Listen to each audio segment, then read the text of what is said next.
Tak. Ahoj Jakub. Ahoj Martine.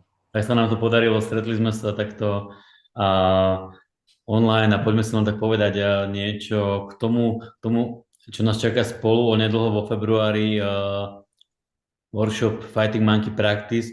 A ja by som sa ťa chcel práve spýtať na niektoré detaily o tom, ako to vnímaš ty a čo pre teba znamená táto, verím, veľmi komplexná prax. Prečo, ako ju vnímaš ty? Lebo pre mnohých môže byť taká záhadná, že je tak niekde komplexná, tak pracujúca so základnými princípmi, že môže byť niekde zložitá. Mne príde veľmi, veľmi presná, veľmi zrozumiteľná, ale viem z mojich skúseností, že nemusí byť úplne jednoduchá pre ľudí. Chytiť ju, že o čom je.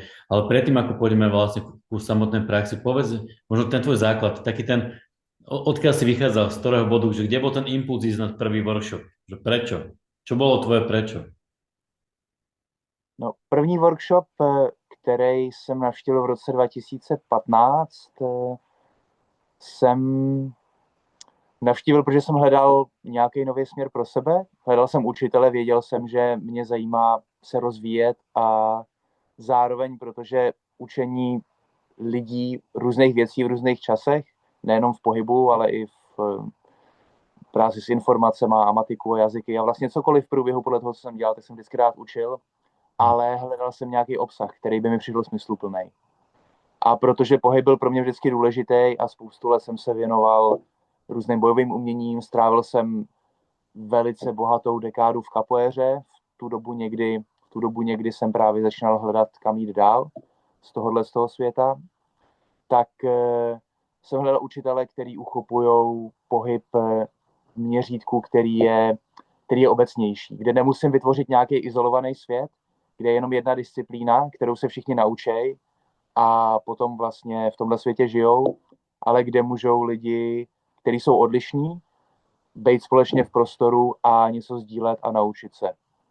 Hmm. To byly otázky, které jsem si už v té době kladl a samozřejmě z těch prvních informací, které v té době se třeba o Fighting Monkey ke mně dostávaly, tak se zdálo, že by to mohl být jedno z těch míst, kde tohle se hledat. Hmm.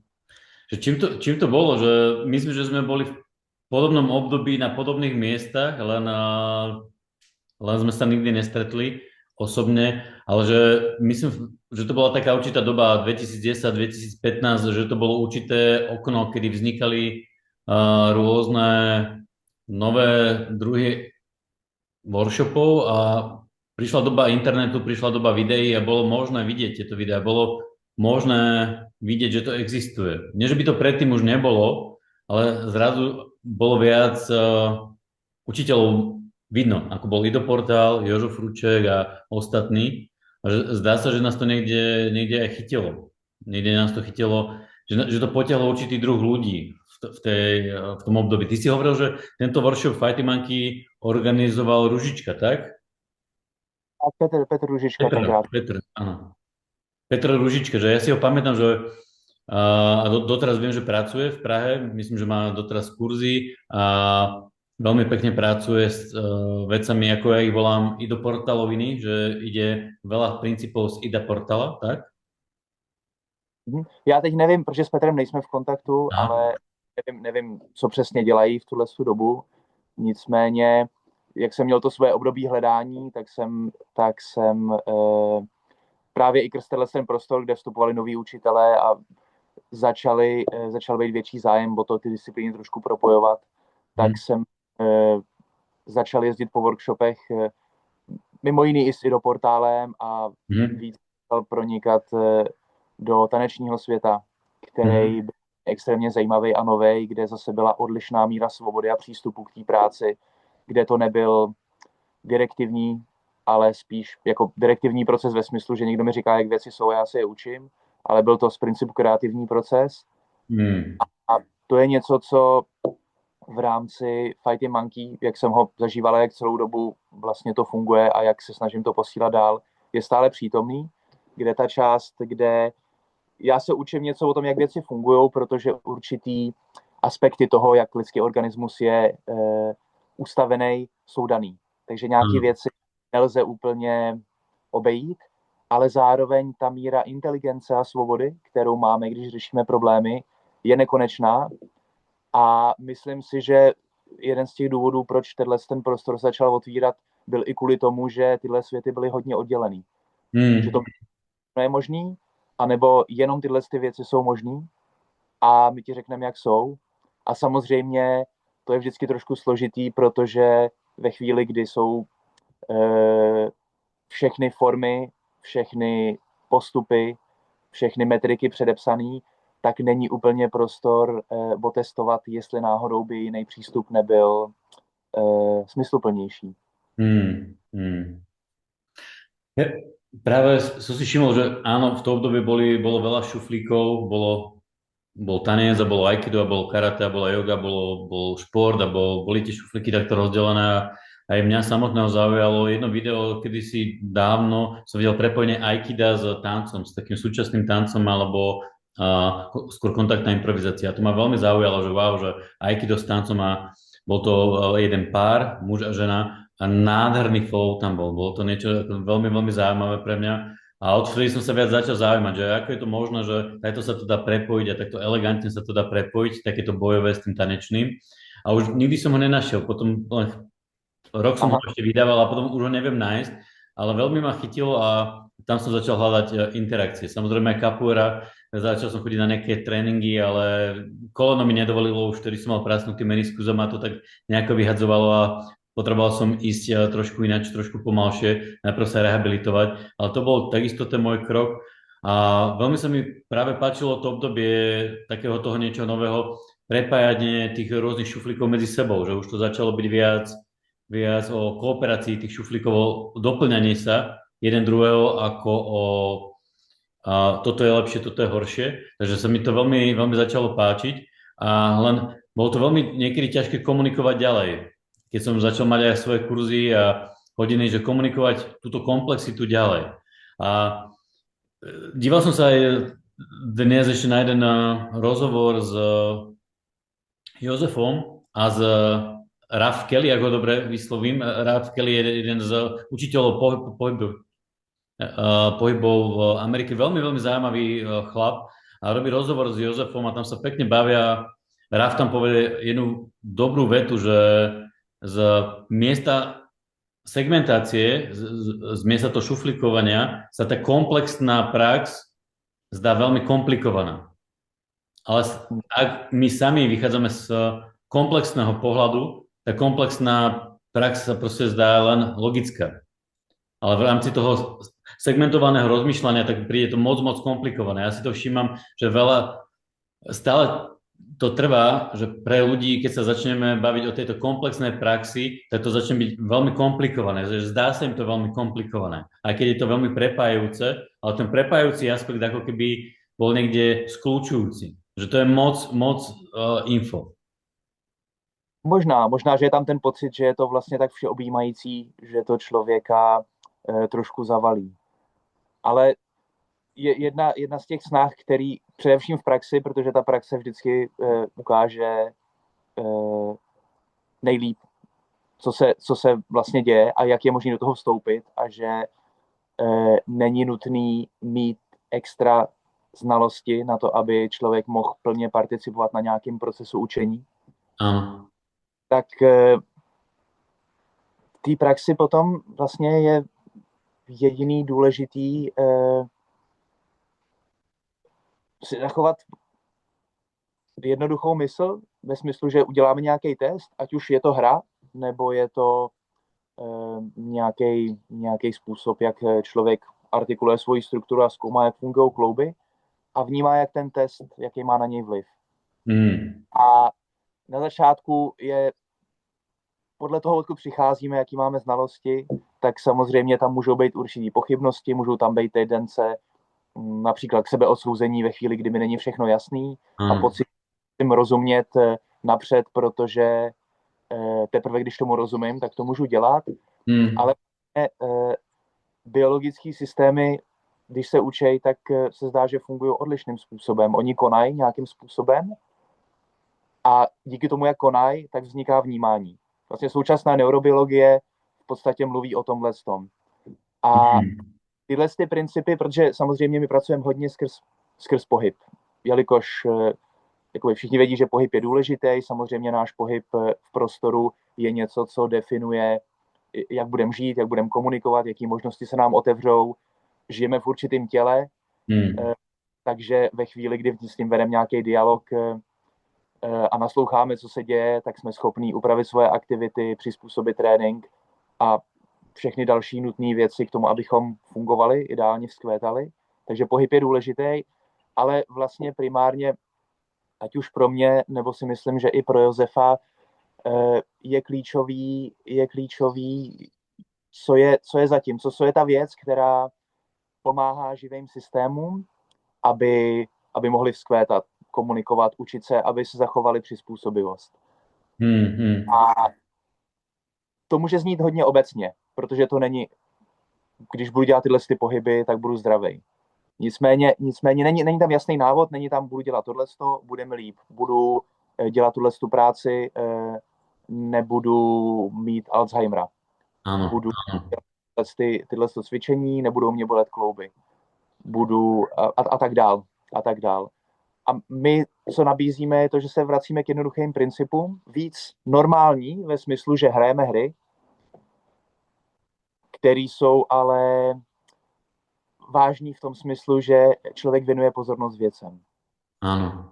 A někdy může věnovat pozornost tomu, jak funguje tělo, někdy může věnovat pozornost tomu, jak komunikuje s druhým člověkem, někdy může věnovat pozornost tomu, jak reaguje ve stresu. Ano. A je nekonečné množství her, který je možný vygenerovat, záleží na tom, jaký slovník každý má. A v podstatě každý člověk, téměř bez výjimky, co jsem se kdy setkal, tak je velice inteligentní a schopný ty věci sám generovat. Ano. Otázka, jestli dokážeme vytvořit prostředí, kde tohle bude vznikat, a zdá se, že někdy k tomu máme zábrany. Protože jsme nastavení právě tak, že nejdřív nám bude vysvětleno, co máme dělat, a potom to zopakujeme a pak to bude mít nějaký daný výsledek. Áno. Čo nie je logické, rozumieť tomu a potom to urobím. Ale myslím, že to je tá téma rozhodnutia. Ja by som práve, preto sa tu trošku ošívam, lebo viackrát už si povedal slovo reč, alebo lingvistika, alebo určitý jazyk pri tom pohybe, a že záleží, aký tento jazyk máme. A mne sa veľmi páči aj Jozef, ako to prepája, že prepája niečo také športové s niečím umeleckým, ako aj on má ten športový základ a ten umelecký základ. A umenie je takisto nejaká forma komunikácie, nejaká forma reči, a mne sa veľmi páči k základom, k pohybu, ako k výrazovému prostriedku, ako k určitej reči. A ten výrazový prostriedok pohybu mi môže pomôcť naozaj aj k mojej verbálnej, nejakej verbalite lepšie, alebo zrozumiteľnejšie.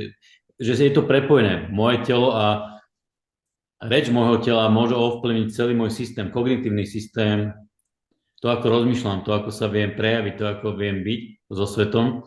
A mne sa veľmi páči ešte aj výraz reč dychu.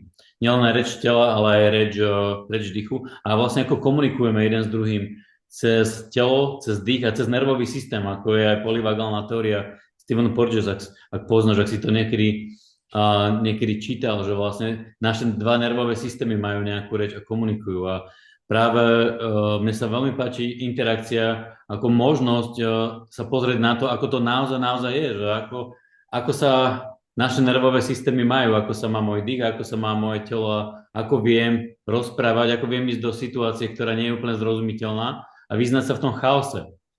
Ako sa viem konfrontovať s týmto. A to mi je veľmi sympatické na rôznych iných systémoch, ktoré poznám. Ja sa asi presuniem trošku do tieňa.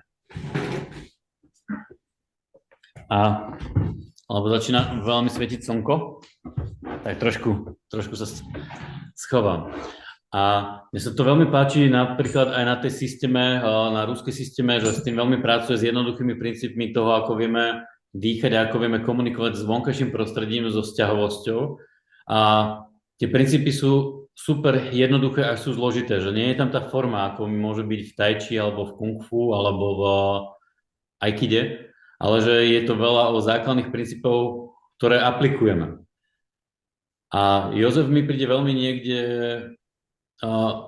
že rezonuje s týmito základnými princípmi, len tam dáva tú ešte hudobnú formu, že dáva tam ešte niečo, čo je plné hip-hopu, dobrej hudby, muzikality, rytmusu, že tam ešte, že nie je to len bojové umenie, alebo že ktoré mi môže pomôcť byť lepší policajt, alebo vojak, alebo človek, ktorý je v špeciálnych jednotkách, že potrebuje jednať, ale môžem sa aj prejaviť umelecky, a čo nie je úplne samozrejme v bojových umeniach, že prejaviť sa trošku hudobne, prejaviť sa umelecky. A toto mi príde veľmi sympatické v prístupe Fighting Monkey Practice, že tam prepájajú to tréningové, niekedy aj bojové prvky, alebo použiteľné pre tréning bojových umení, ale tá muzikalita, to umenie, to je veľmi sympatické. Muzikalita je určitě konec konců, takhle jsme vlastně ukotvili i tu akci, kterou chystáme. Tak muzikalita je něco, co to spojuje, protože když se člověk zamyslí nad pohybem, nad tím, jak ta struktura každý den kultivuje svou muzikalitu, tak vlastně ve chvíli, kdy stojím, tak tělo tančí s gravitací nějakým způsobem. Ve chvíli, kdy začnu expandovat pažema a natáhnu páteř a předkloním se, tak v těchto jednoduchých pohybech, které jsou v mnoha tradičních formách a všude se opakujou, tak samozřejmě se dotazuju na muzikalitu toho, jak hrajou dohromady moje klouby. A ve chvíli, kdy se začnu pohybovat v prostoru, a jedno, jestli to bude folklorní tanec, nebo box, nebo zápasnický trénink, tak najednou tu muziku komponuju dynamičtějším způsobem, ale pořád je to muzika. A pak samozřejmě tu muziku můžu kultivovat v improvizaci, kdy je to jakoby chaotický, byť třeba s nějakou jasnou myšlenkou, ale zkoumám, jak vytvořím muziku se svým vlastním tělem, když může dělat cokoliv. Což se vrací k tomu, co si říkalo třeba o sebeprojevení. A muzikalita samozřejmě i v hlase. Protože to, jak zníme, vlastně jak zní člověk fyzicky ve všech těchto situacích, ale jak rezonuje i v hlase a zároveň tím pádem i celkově v komunikaci, jak mluví sám se sebou, jak mluví s ostatníma lidma, tak je další aspekt muzikality. A vlastně to téma se opakuje i v různých třeba tradičních vědeckých kosmologiích, kdy je vždycky nějaký tanec, který generuje určitý rytmus a podle toho, jak se člověk s ním naučí tančit, tak má šanci vzkvétat víc, než když trvá na nějakým svým rytmu a odmítne tu komunikaci navenek. Takže vlastně i dovnitř, i vně je tam určitý neustálý komponování muziky, tak, aby došlo k rezonanci, která se mění podle toho, co je potřeba. A vlastně i mnoho lidí používá hudbu jako metaforu. Áno. Proto je i na nižších úrovních. Áno, áno. Práve aj rozmýšľam nad tou komplexitou, aj to, čo si povedal, že začíname aj od toho postoja, že muzikalita sa môže začínať tam, že stojím a vnímam, ako na mňa pôsobí gravitácia a že už tam sa deje pohyb. Tam sa deje určitý nejaký mikropohyb, len pri tom, že stojím. Ako to môžu ľudia pochopiť, že stojím, je tam, veľa ľuďom sa zdá, že stojí a nehýbe sa tak, že mnohým ľuďom sa zdá, že stoja a nie je tam pohyb. Takže nie je tam žiadna muzika. Ty hovoríš, že je tam nejaká muzika? V tomhle možná je to trošku paradox, protože my vlastně žijeme ve světě, který jsme vytvořili, takže když já jsem se něco naučil, mám nějaký představy, tak tu muziku, já ji vlastně tvořím, protože mozek v černý uzavřený místnosti, doběhnou k němu nějaký smyslový informace a on vlastně vytvoří příběh, který může mít spoustu různých barev a forem, prakticky nekonečno. Takže co my můžeme udělat je pomoci dovytvořit ten slovník a když se budeme bavit třeba o stání, tak vlastně dneska se akcentuje podle mě čím dál tím častěji potřeba určitý reflexe, meditace a pozorování, často ukotvená v nějakých tradicích. A samozřejmě ve chvíli, kdy stojím, tak je to velice zajímavý dotaz o tom, jak tančím s gravitací, jak pohodlný pro mě je stát 10, 15, 30 minut, 60, 90 minut. Jestli moje tělo tančí, tak v pohodě, že mě nezačnou bolet klouby, záda a nic necítím a není pro mě moje vlastní tělo překážkou, anebo začne generovat nějaký jiný informace. Ne proto, abych něčeho dosáhl, ale abych zjistil vlastně, co se děje. A tahle kvalita zároveň v sobě nese to pozorování. Něco, co je jakoby ještě před meditací. To znamená, nemám nějaký konkrétní cíl, ale jenom se zastavím, pozoruju, co se děje a podle toho, k jakým informacím jsem postupně citlivý, tak můžu vnímat. Jestli nastaví změny, můžu vnímat. A je jedno, jestli jsou fyzicky nebo kognitivní, jestli je to něco, co vykřikuje moje hlava, nebo jestli je to něco, co cítím ve svém vlastním těle. Ale ve chvíli, kdy se zastavím, tak mi to dává příležitost vnímat vlastně moje filtry, skrz který pozoruju svět. Vždycky na to samý, jestli se vytvářejí nové informace, jestli následky toho, co jsem dělal minulých několik měsíců, nezačínají být problematický. A začnu stání, ale tahle kvalita pozorování k těm jemným detailům, které jsou jakoby nepodstatný, že se nic neděje, můžou mít velkou důležitost, tak tahle kvalita pozorování se v ideálním případě potom může přenášet i do aktivnějších, třeba fyzicky aktivnějších situací. Super. Práve Jaro Viňarský, slovenský tanečník, ktorý dostal takého tanečného Oscara, a toto ma zaujalo veľa rokov dozadu v jednom článku, v jednom denníku slovenskom, a on opisoval tanec takto, že tanec je to, že stojíš a uvedomuješ si, že stojíš. A to úplne predefinovalo to, ako som ja rozmýšľal nad tancom. A ja si to doteraz pamätám a doteraz to používam pre seba alebo aj pre študentov, že pobaviť sa trošku viac o definícii tanca. A že ten tanec sa môže dať vidieť aj v tom státe. Ja som veľmi rád, že to hovoríš, aj ty hovoríš o tej muzikalite vlastne práve už v tom státi, ktoré je tak veľmi zaujímavé z rôznych aspektov, či už z toho tanečného alebo z tej muzikality. Len nie je to úplne vždy zrozumiteľné pre mnohých ľudí, že nikdy sa nezamysleli práve nad týmto, a je to pre mňa veľmi zaujímavá oblasť. Veľmi zaujímavá oblasť. A ja som našiel chalanov, ktorí jeden je z Moskvy a druhý z Paríža. Oni sa volajú 8OS, osmička a OS, a praktikujú systému a tanec dohromady a sú veľmi takí vedeckí. A oni toto celé napojili na diody, na počítač, že napojili panvu na počítač a mapovali tie mikropohyby, ktoré sa dejú vlastne v tej stredovej osi, a dali to do počítača a vytvorili obraz z toho. Aha.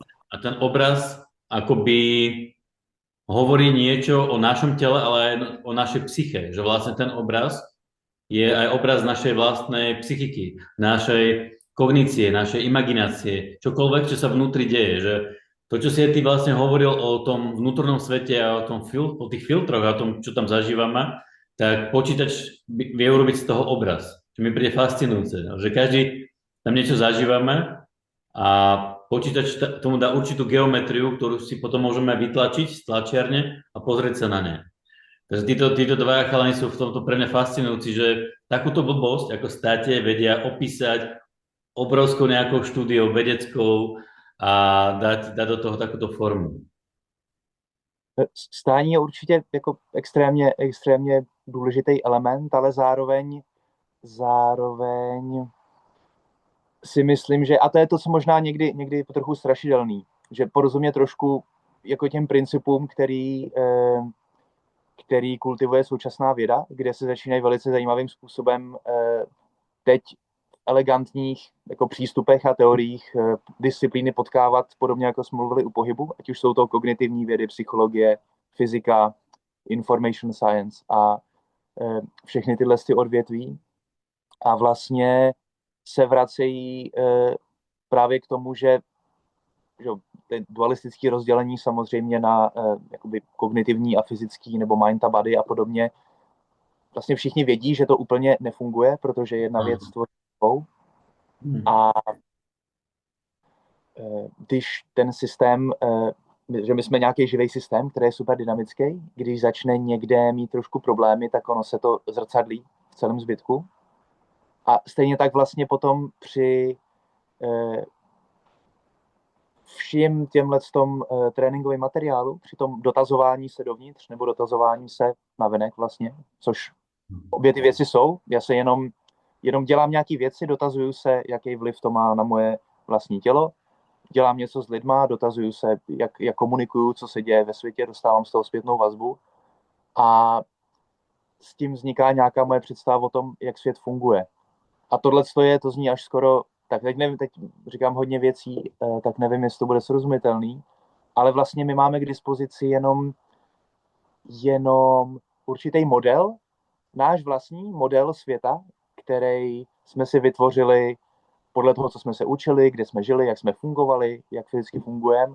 A pak máme nějaké metafory, ať už je to věda nebo umění, nebo řekněme nějaký tradiční disciplíny, jak se vztahovat sami k sobě, jak k ostatním lidem. A pomocí těchto metafor se dotazujeme,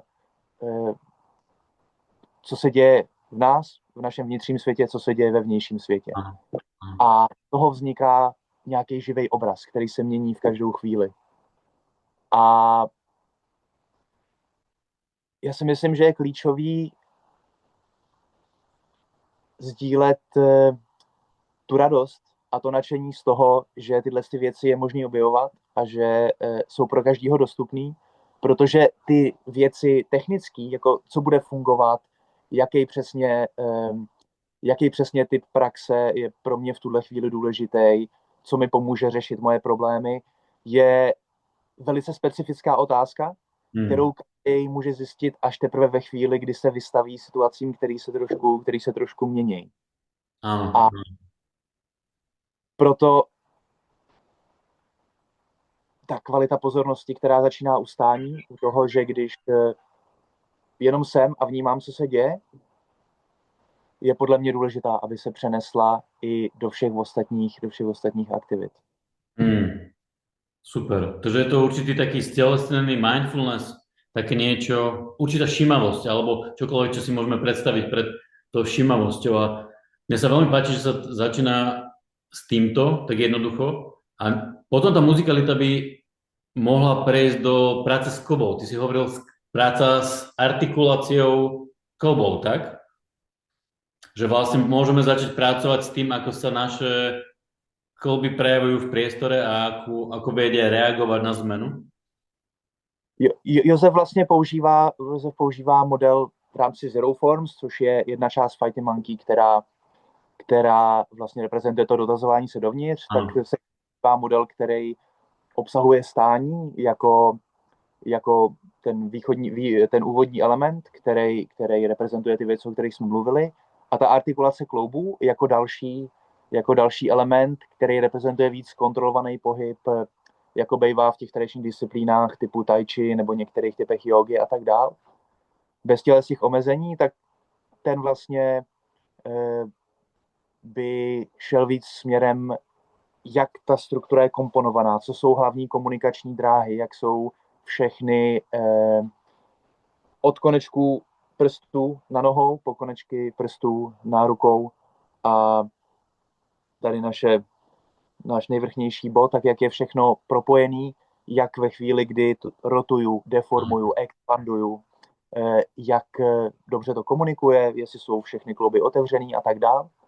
A je to určitý způsob aktivní sebereflexe a aktivní vlastně Josef někdy používal dynamická akupunktura, že člověk dokáže vlastně skrz svoji vlastní akci šáhnout do struktur, které nejsou dostupné pro nikoho zvenku. Ano. A na to potom navazuje další element, který je víc jako lokomoce, víc koordinační věci, ať už víc, řekněme, podobný bojovému umění, nebo víc folklornímu tanci, nebo víc atletický, nebo trošku komplexnější, kde je potřeba zapojit víc paměť, ale všechny postavené na té muzikalitě a na pohybu s lehkostí, uvolněností a určitou dynamikou v prostoru. Naváže improvizace, která umožní spekulovat, je možné ještě tu strukturu artikulovat víc než jenom skrz ty funkční pohyby. Co všechno ty klouby dokážou, jak můžu tvořit, jak nějaké osvěžení a přinést něco nového. A poslední element je hlas, který reprezentuje tu rezonanci, reprezentuje hlas, který velice dobře ukazuje taky, jaká je dynamika a zdraví vlastně každého lidského organismu. A zároveň to reprezentuje i tu komunikaci. To znamená, jaký dialog člověk vede během tohohle z toho procesu, kdy se jako aktivně poznává v různých situacích a skrz akci se učí a updateuje svůj model vlastního těla, tak jak k sobě mluví, jak případně doplňuje do slovníku věci, které mu umožňují se dotázat na nový otázky. A jak to rezonuje celý. Ako to rezonuje celé. Mne sa veľmi páčilo, ja som pozeral si niečo o Zero Forms práve od Jozefa. Nedávno, také 10-minútové video, kde hovoril, že jeho až tak nezaujíma, čo ako sa kto hýbe, ale ako znie. Že to, ako znie, ukáže veľmi to, že ako to má v tele. Že to, ako znie náš hlas, to, ako znie to, čo hovoríme, nie ani tak, čo hovoríme, ale ako to znie, je to, čo určuje zdravosť tej štruktúry. A mne to príde ako veľmi dobrý feedback pre naše telo, že vnímame to, ako tá rezonancia prechádza cez nás, ako cez celok, od hlavy až po petu, po ruky, že vlastne ako to znie, ako to prechádza, kde sme voľní, kde sme slobodní. Takže možno to, čo budeme robiť vo februári, je taká práca so stojom, to je ten základ, všímavosť, a začať si všímať muzikalitu našich klbov v priestore, v interakcii, keď sú zadané nejaké jasné pravidlá hry a keď to bude možno menej zrozumiteľné. Bude tam tanec, bude tam interakcia, ktorá bude s loptičkami, s palicami, alebo ako budeme pracovať vlastne s týmito interakciami v 2 minútach. Keby si to mal, že čo je pre teba tá interakcia?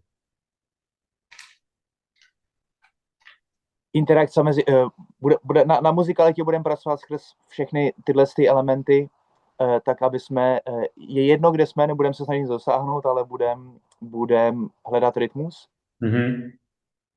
A bude to ve spojení s muzikou, bude to ve spojení s tichem, bude to ve spojení s partnery, bude to ve spojení s předměty, který generují nové výzvy pro tělo, aby se mohlo zorientovat, zorganizovat a napojit do živého dialogu s okolím. Takže to veľa keď to zhrniem, takú tú esenciu tej praxe, príde mi to ako o živých podporiť telo ako živý komunikujúci systém a nielen dovnútra, ale aj vonku. Že to, čo veľakrát počujem od teba dnes alebo od Jozefa, cez môj vlastný filter mi príde ako určitá podpora živosti v tele a schopnosť komunikácie tela s priestorom. A zistiť to, kde mi to nejde ešte, kde môžem podporiť vlastne svoju expresivitu, kde môžem podporiť tú reč pohybu, podporiť živosť tela v komunikácii s vonkajším prostredím, či s ľuďmi, alebo s prírodou, s čímkoľvek. Komunikace je klíčová, to je vlastně ten element, který to všechno propojuje. A je to komunikace navenek i dovnitř, protože obojí vlastně jakýkoliv trénink je vlastně dialog, kdy člověk něco dělá fyzicky a ono ho to ovlivňuje a on podle toho je svoje chování. Budeme dělat zatímco budeme hledat svůj vlastní rytmus, prostoru, živý chodidla, dynamickou páteř, rotace, vlny, komunikaci celého těla. A budeme to dělat s partnery, což je pravděpodobně ta ještě důležitější část, protože to je něco, co nám často chybí. Mít člověka, který mi věnuje 100% pozornost a ať už skrz dotek nebo skrz nějaký předmět mi vytváří prostředí, kde se můžu něco naučit. Super. máme skupinu, tak tohle je klíčový. Paráda, toto je skvelá pozvánka do toho, aby sme to skúmali v interakcii v skupine a toto všetko vlastne dáme do balíčka troch dní, 2,5 dňa. Takže díky Jakub za toto zhrnutie, díky za tú mikropozvánku a na budúce sa vidíme, budeme pokračovať vlastne v rozhovore a pôjdeme ešte trošku viac do detailu. Tak díky moc za dnes, musíme obidvaja ísť a krásny deň ešte. Tobě taky a těším se na viděnou v akci. Takisto. Ahoj.